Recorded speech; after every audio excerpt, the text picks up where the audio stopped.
Television জগতের এমন কিছু ধারাবাহিক আছে যা চিরতরে মানুষের মনে ছাপ রেখে দিয়েছে। অনেক বছর আগে গল্প ফুরিয়ে গেলেও দর্শক সেই গল্প এবং তার চরিত্রদের মনে রেখেছে। যেমন স্টার জলসার ইষ্টি কুটুম শেষ হওয়ার পরও থেকে গেছে রেশ।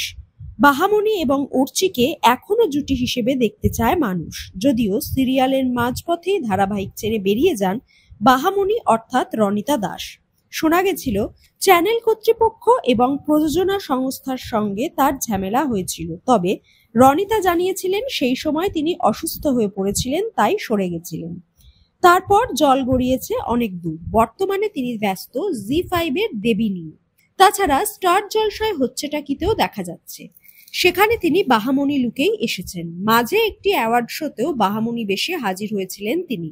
তবুও তার অনুরাগীদের মন ভরছে না, তারা চান রনিতা মেগাতেই ফিরুক। তাদের জন্য সুখবর, টেলিপাড়া সূত্রের খবর খুব শিগগিরই ধারাবাহিকে কামব্যাক করবেন তিনি। তার লুক টেস্টও হয়ে গেছে। অন্যান্য অভিনেতা অভিনেত্রীর খোঁজ চলছে।